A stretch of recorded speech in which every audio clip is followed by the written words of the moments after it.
two models that are like widely studied right now, but in particular from the point of view of a class of singular limits, that is the so-called quasi-neutral limit class, that I will explain with this, and that will connect the kinetic theory of plasma to a sort of fluid-like description.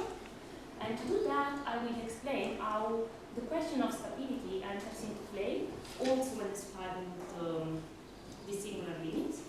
And the way this will be described is in terms of a class of distances that are the so-called Wasserstein distances. So let me start from the very beginning for modeling assumptions. So I'm going to describe some models for a totally ionized plasma. So it means that you have a cloud of electrons that are very, very light, and the ions, and these particles are completely dissociated. It means that you can follow, let's say, the evolution of both species essentially independently. And I will always consider the case where I'm in electrostatic approximation. So here we are in the non-relativistic setting, in the dim setting, so we will not see collision appearing. And we are neglecting magnetic effects. So, in a sense, these are the first instances where these systems can be studied. And what I will talk about, so of course, we all know that from an n-body systems, we can derive the kinetic description. And this consists in passing from a system of n bodies to just one PDs, that is non-linear. And from then, you can, once you have a mesoscopic equation like Boltzmann or Blasov, you can also ask yourself how these PDs relate with the macroscopic dynamics. So when we look at, let's say, more fluid-like description of the same system. And some famous limits are the dynamic limit that connects Boltzmann to Navier-Stokes. And today, I will be mostly concerned with this arrow. That is this sort of hydrodynamical limit for Blasov. This is called quasi-neutral limit. So let me start with describing the Plasma-Poisson system for the electron. So as I said, we are considering this plasma to be a cloud of totally ionized particles. So you have these electrons that are very light, and the most classical system for plasmas, probably because it's the easiest, although it's already quite difficult, is the Plasma-Poisson system. So for the whole talk, I will consider that my distribution function f is a function of time, space, and velocity. And the phase space for me will be where the position is in the torus, the d-dimensional torus, and of course the velocities are in all R3.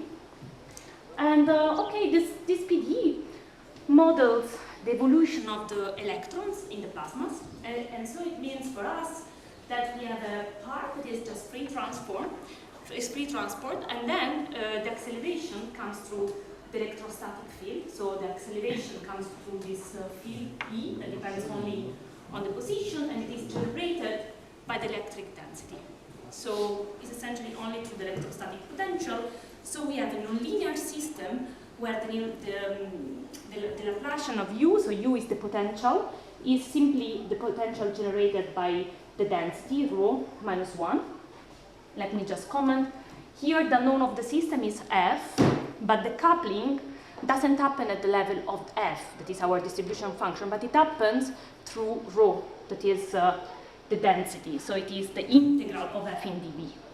And this is a fundamental fact about Plasma-Poisson, the fact that this coupling happens through the density. And also we can notice that here we have this minus 1. So we have rho, that is the density of the electrons, minus 1, because on the torus we can consider that the electrons move very fast and the ions can be assumed to be a fixed background.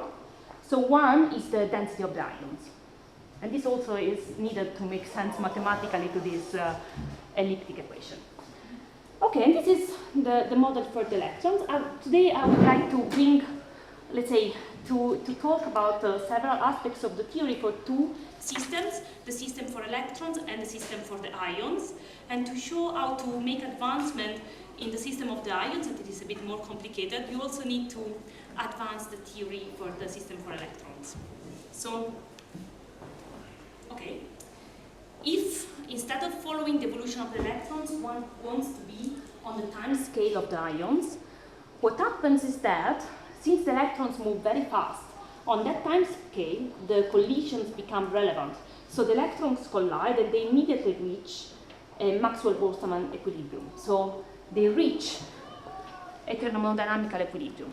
At that point, now our F is the distribution function of the ions, okay? And the coupling happens always through rho, that now is the density of the ions. And the electrons follow this e to the u, okay?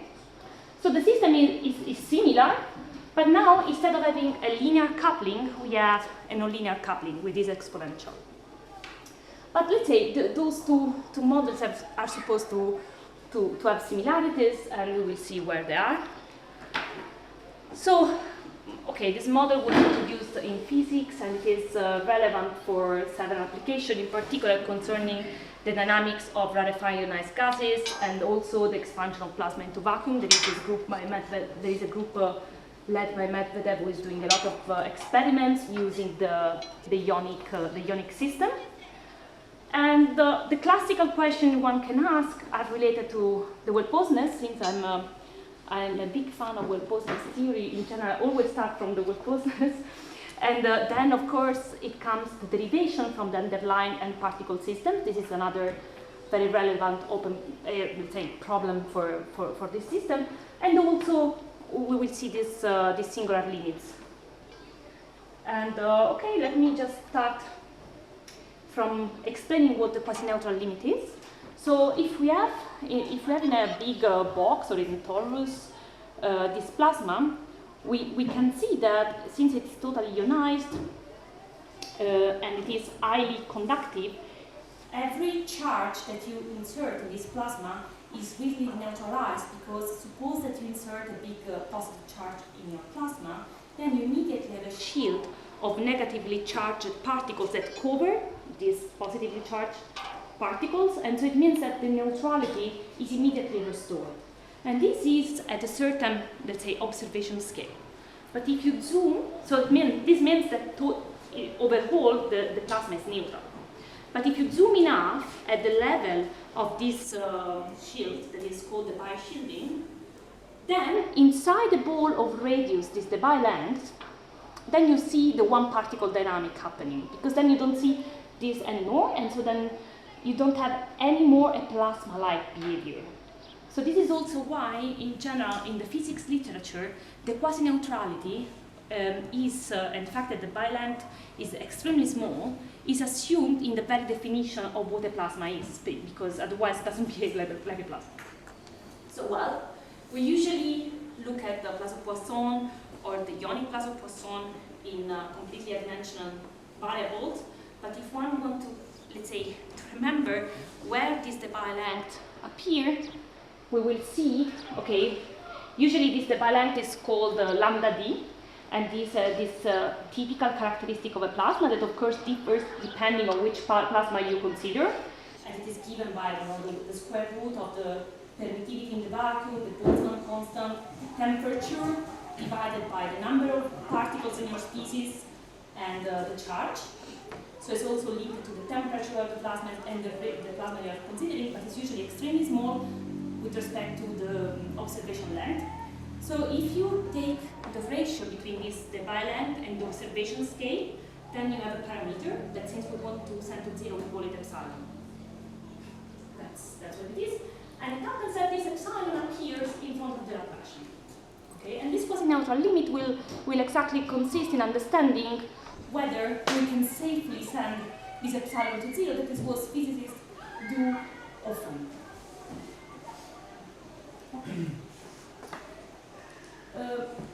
Let me just write the classical Plasma-Poisson and the formal limit. So if we assume, so now we have this epsilon square that appears in front of the Laplacian.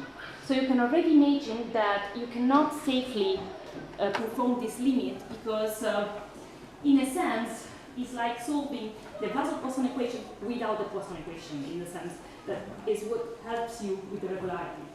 And you can already see where the quasi-neutral limit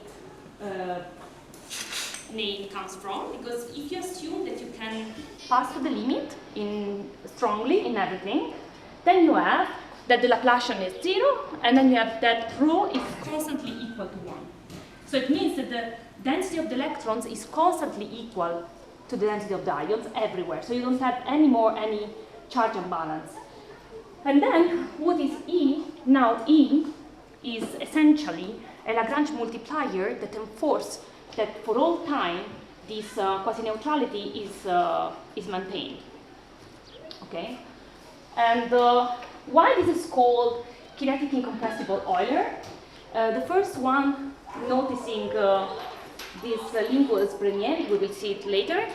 But for now, I wanted also to show you what happens in the Ionic case, because I will bring upon all these two models together. So for the Ionic case, you have Laplacian of u equal density of ions minus e to the u. Okay, and if you assume that you can pass to the limit, actually here, you have that u is always equal to log rho. And in a sense, it's a tiny bit better. This is the only aspect where the limiting system is actually a tiny bit better with respect to the previous one, in my opinion, because there is a constant link explicit between u and rho. Okay? And it is called kinetic isothermal Euler, and it is linked to, let's say, to the isothermal Euler equation for who knows fluid mechanics with exponent gamma equal to 1. Okay? These two limiting systems are way more singular than the original ones. Okay?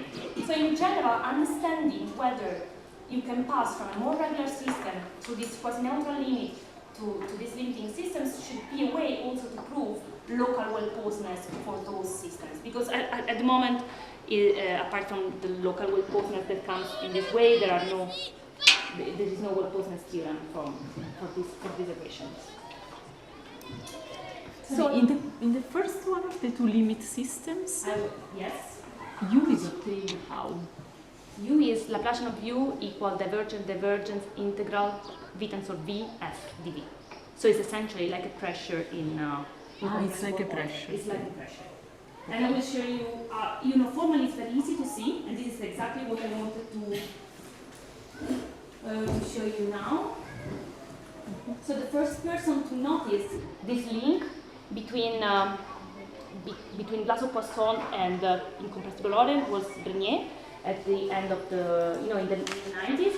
And for example, formally, it's very easy to see that if you take a solution of this kinetic incompressible Euler, you integrate in V, and you plug into this monokinetic F, and then you immediately find the incompressibility constraint.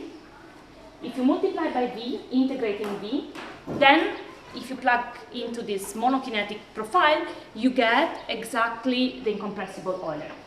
Okay? And, formally it's very easy to see, and these monokinetic profiles have been the first ones that have been investigated in this contest. Okay?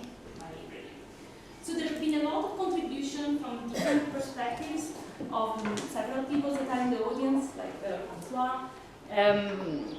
But I will mostly be focused on some, let's say, some contribution that are related to the conversion for analytic data. So historically, the first data that have been considered are the monokinetic ones, so where F is like a density that only depends on x times a delta in velocity. Okay, and this is a so-called cold electrons or cold ions case.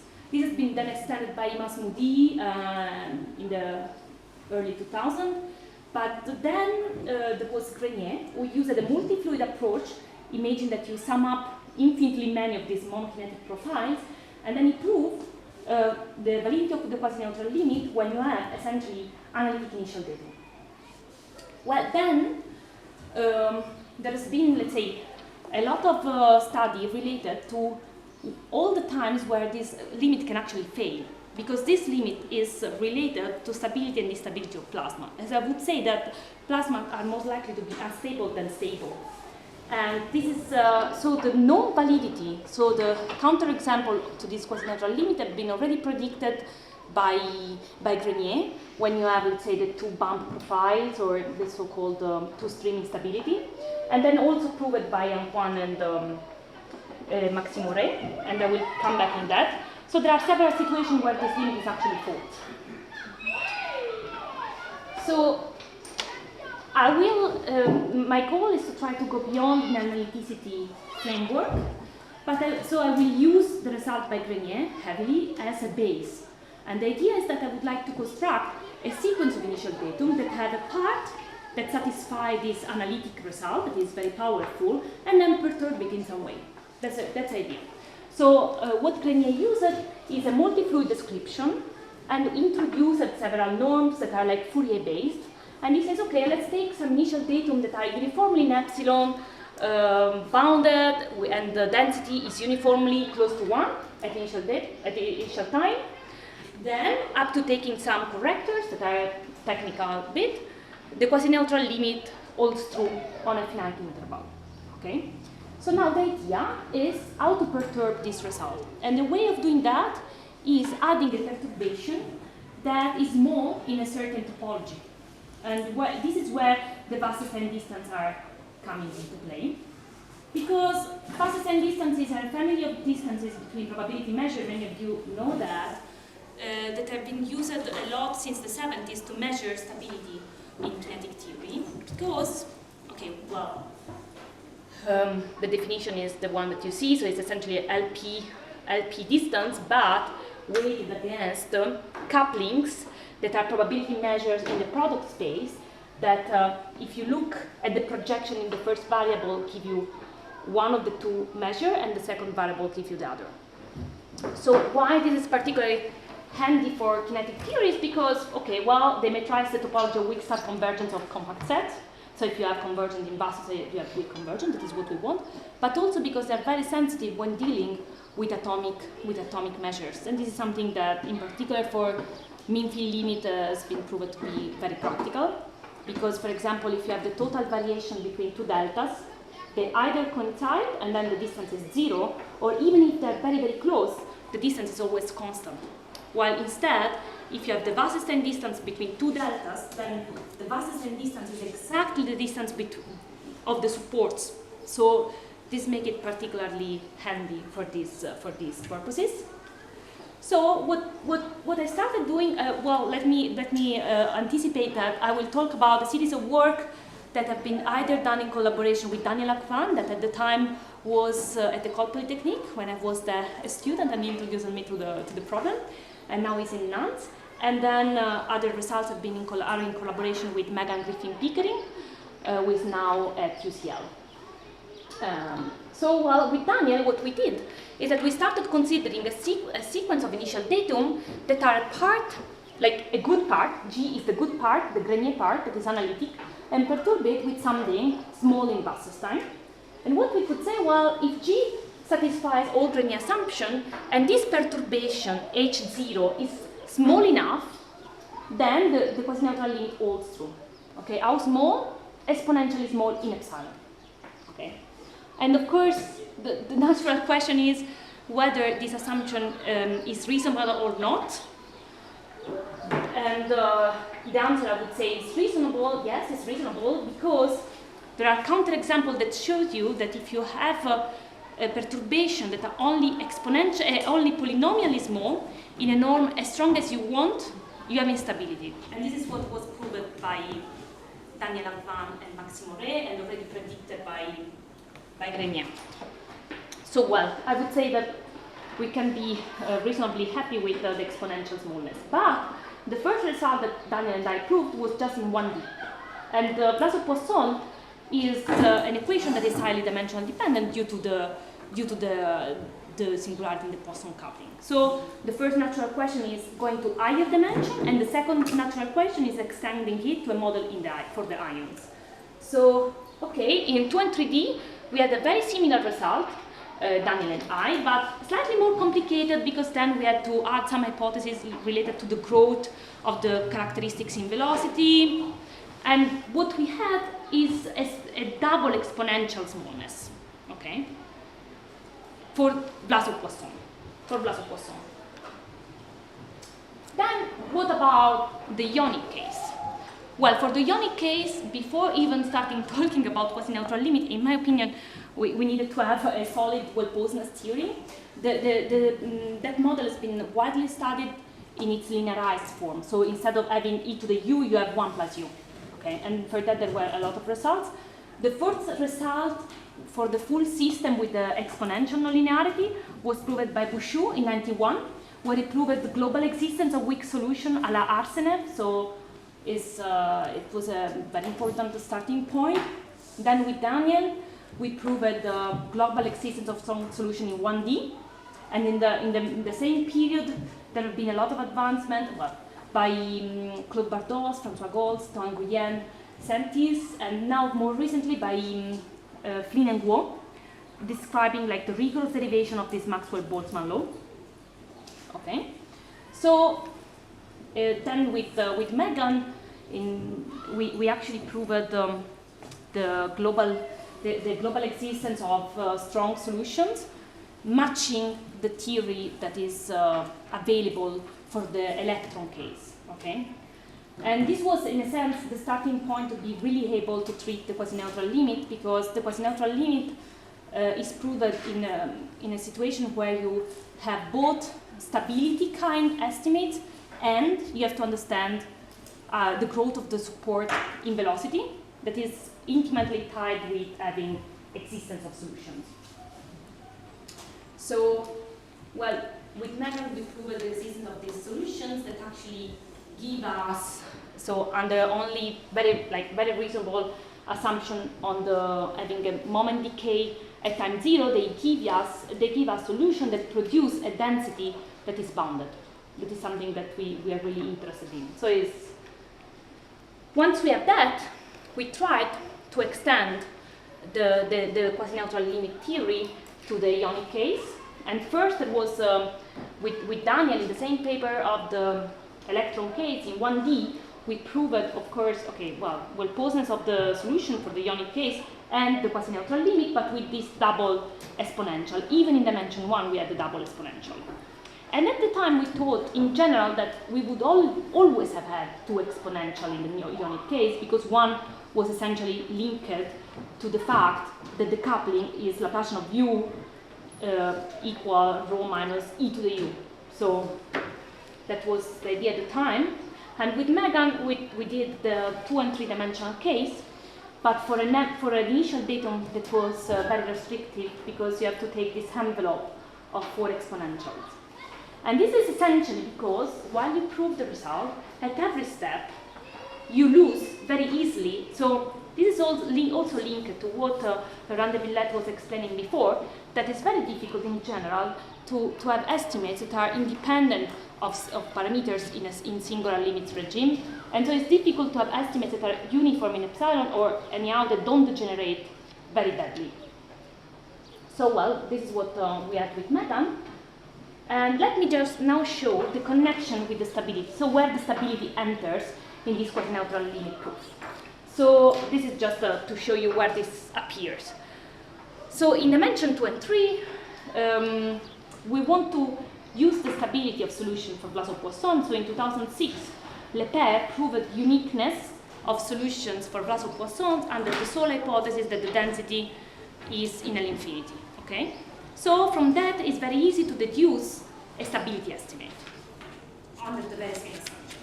So what we want to use is this strong stability estimate. Strong for me means that if I have 2 solutions, these 2 solutions will generate densities that are in L infinity, and for me it will be important to check that this density will stay in L infinity along the flow.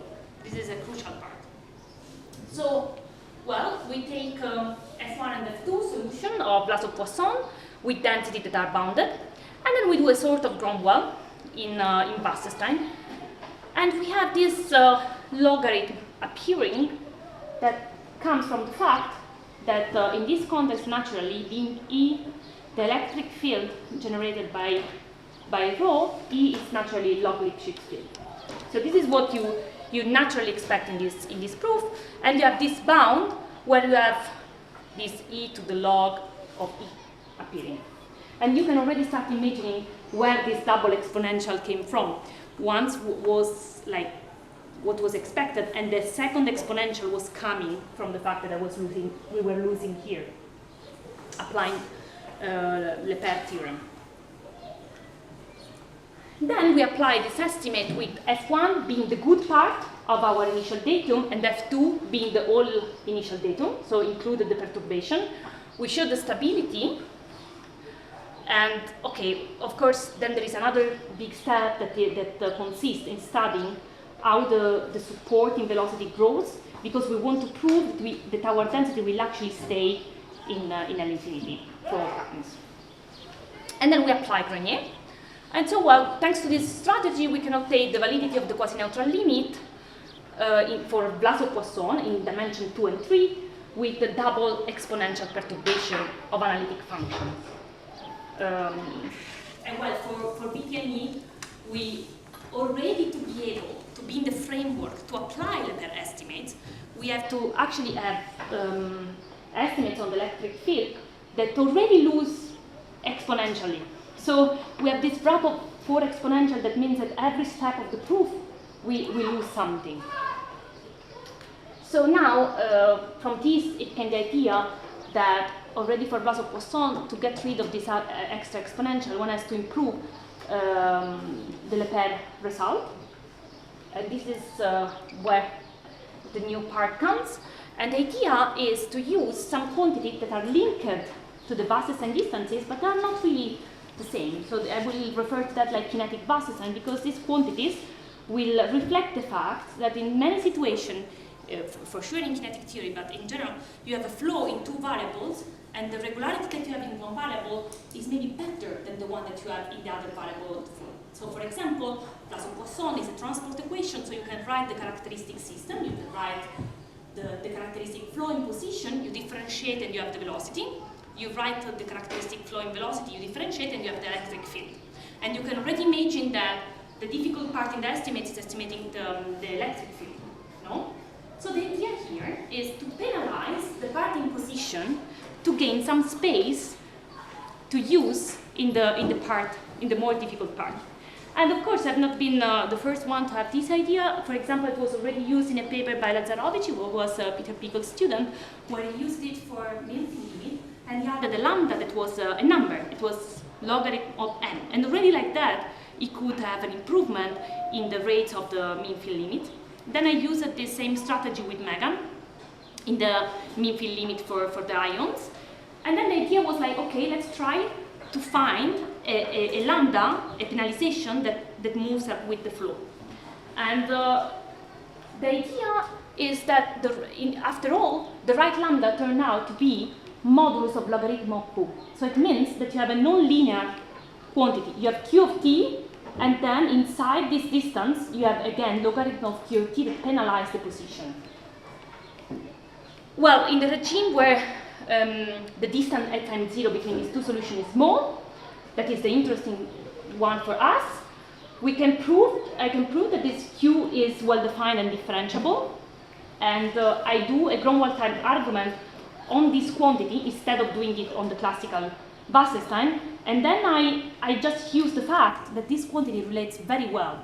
It has bounds from above and below with Wasserstein. So I can have the final estimate in Wasserstein too.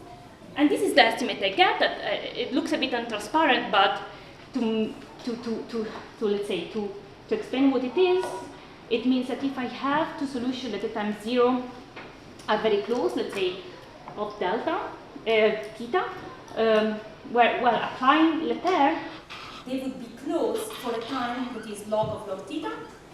Applying this estimate, you remain close for a time that is square root of log theta. And of course, if you would have the t is Lipschitz and not log Lipschitz, you would have a classic Gromwald where you don't have this extra log appearing, and where you would have that you stay close for log theta, but it's not what we expect. Okay, because this is not the case for Plasma-Poisson. And let me mention that there have been, apart from Lepere works, there have been a lot of improvements thanks to the work of Ionic. In particular, the Neo and Olding, they have a kind of similar bounding Wasserstein. So now it's time to apply this improved stability to the quasi-neutral limit. And the idea is that if you do all the computation with this epsilon minus 2, this is the correct scaling, then for the classical Plasma-Poisson in dimension dimension 2 and 3, we get the almost optimal rate. That means that we just need the perturbation that are exponentially small in epsilon at time 0 in the electron case. That is a bit the easier one. Now with Megan, what I want to present today is that we could actually get to the very same result for the ions. So we can prove that under very similar assumption with respect to the one that I have with Danielle, actually under better assumption, because now in time this is a program that goes on since many years. So there have been many refinements. One of the refinements is that now we don't need anymore to have the compact support. Let's say with Danielle we were requiring that this support in velocity was essentially compact but could grow slowly in epsilon. But it was a sort of compact support hypothesis that now we don't need anymore, because in time it got better. And yeah, this is what we can prove. And so first we could be able to remove this compact support assumption in the papers that I have with Danielle, and now we only need the uniform moment bound. I insist on this uniform moment bound because for us, requiring that our initial datum as uniform moment bound times z, so the initial datum as uniform moment bound, is not considered a restrictive hypothesis, because it's the standard hypothesis we require to have global existence of classical solution for Blasov or also for the Ionic case. This naturally gives us a density that is infinity. So yeah, you have the same number of moments. Yes. So we have just t larger than 3, strictly larger than 3. That is what is now the best known result for Plasma-Poisson on the torus.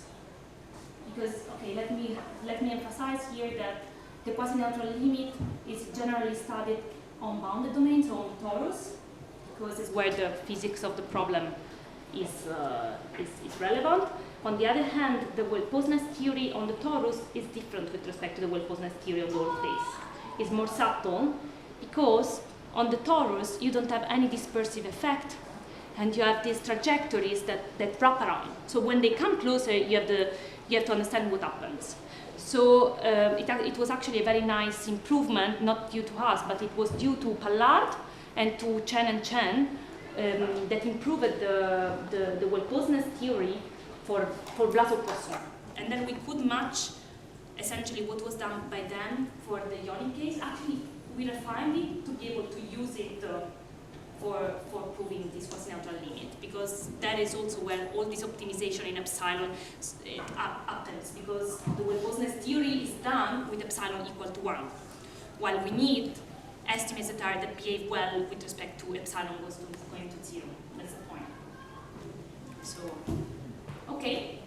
Then what we also do, we need some work to be able, in the Ionic case, to be able to actually apply Lepere kind estimates. It's not trivial, because the equation has this extra nonlinearity that creates trouble. So the first thing is to have, let's say, a regularity estimate on the equation, so that we are in the situation where we can actually apply Lepere's theorem for the Ionic case. But in this case, with the idea of using this anisotropic Wasserstein or kinetic Wasserstein, we could get rid of one exponential. So we still have 2 to go before bringing home the result. And this is where we actually need to do new bounds on the electric field, but also on the growth of the characteristics. So let me just mention a few of the ideas that allow us to do advancement in the Ionic case and essentially bring the theory more or less in a similar shape that what happens for Plasma-Poisson. Well, the first very practical and very useful idea was to use a splitting of the field. So I split the field in U as a part U bar that satisfies Plasma-Poisson, plus a reminder. Okay? This reminder is in a sense smoother, because it takes in as an input this U bar in a sense, but then you have a Laplacian that acts on it. So you can say that you can split in something like that is slightly smoother, although then you still need to treat it because the well-Poisson's theory and the stability are taught for Plasma-Poisson. So they are taught for a situation where you have a kernel that is a convolution. So when you have Poisson equation, you have a representation for the solution that is very explicit, that you lose completely when you have the nonlinearity. It's not only the nonlinearity the problem is that you change the structure of the equation, therefore it's actually not easy to reapply the same theory. And well, it was very useful, and it is still very useful. On the other hand, recently with Megan, so we noticed, okay, in 2019, when we proved this quasi-neutral limit with the 4 exponential condition, is because already at the level of the 2 key estimates that we have to use, one is a regularity estimate on the smoother part, we lose this exp of epsilon minus 2 immediately, like step 0 of the proof. And then the other crucial estimate for the stability is the estimate when you have the difference of this of the electric field of the first solution and the electric field of the second solution. Again, immediately you lose xpect of epsilon minus 2. So essentially, we had this impression that it was sort of unavoidable to have extra exponentials. Well, then in time, we slowly understood more. There have been a series of ideas that we have to employ. So the first idea is to alternate the study of the splitted system, of the full system, and an equation for e to the u. Because sometimes maybe we had slightly worse regularity estimates, but by working directly on e to the u, we were able to lose much less, to only lose polynomially in epsilon and not lose exponentially in epsilon. But it is a tricky, let's say, interplay of the 3 systems, because, okay, so we have new improved estimates like only in LP, but LP e to the u controlled by LP of rho, and this is obtained by looking at the full system. Then we have this, the fact that we can estimate the gradient of u hat only polynomially in epsilon by studying this other elliptic PD for e to the u. And in this way, we have different regularity estimates that allow us to only lose epsilon to minus 2 instead of xpect of epsilon minus 2. That was what we were having before. Okay, so essentially what it was needed, it was like bringing together these 3 equations and use it in, let's say, in a way that is, let's say, optimized.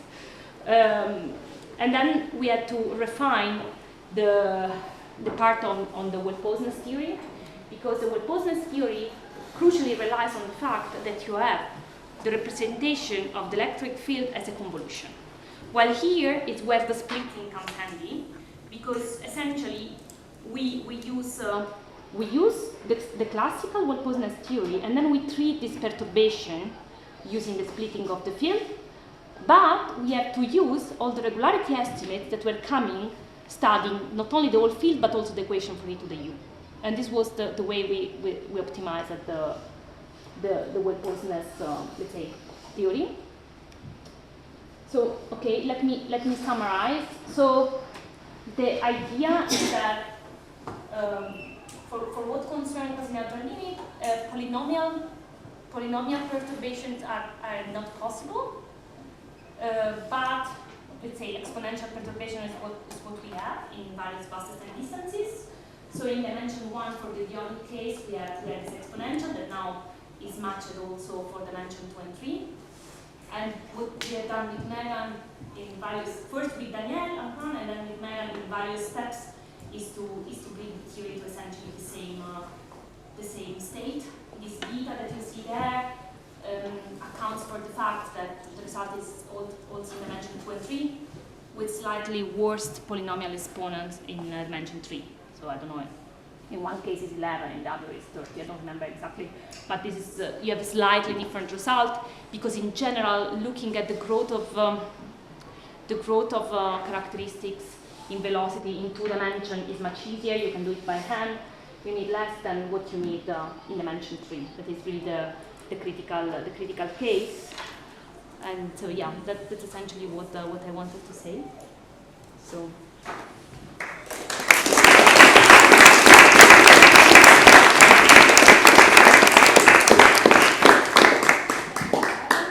We have time for questions. So why is it more relevant for considering torus than whole domain? Because this quasi-neutrality accounts for the fact that if you are in a bounded domain, let's say the total sum of the electrons matches the one of the ions, and essentially you have this hypothesis that's only required on bounded domains. But there is another reason. If you look at the quasi-neutral limit with appropriate scale, that means that you send x t v into x over epsilon t over epsilon v, then you have a long time. To give you, the quasi-neutral limit is linked to the long time behavior for Plasma-Poisson. And the long time behavior of Plasma-Poisson is linked on the torus to the so-called Landau damping phenomena, that is an homogenization phenomena, a relaxation to equilibrium that is driven by the fact that you have a mixing through the characteristics that only happens if you are on the torus.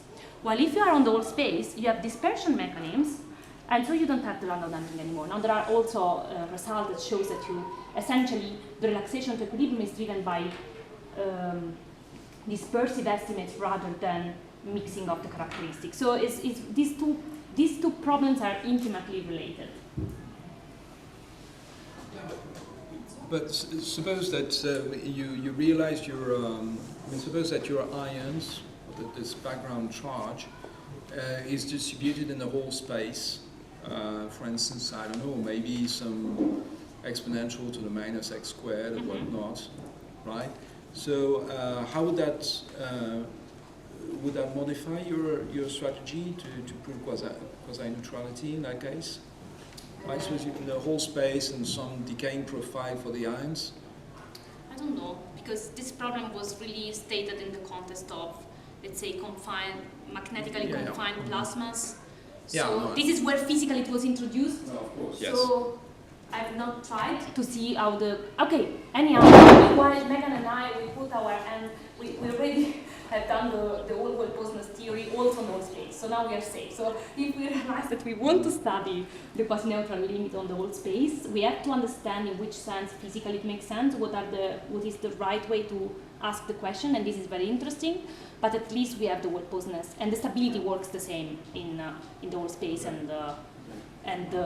so just for me it's just more understanding what is the right question to formulate on those space and why, I don't know. Yeah, I don't know. I mean, the question is whether you lose this relaxation to the quasi-neutral limit when the profile, when the neutralizing profile goes to 0 at infinity. Say, I mean, I would say yes, but I don't know. I've never studied it. Okay.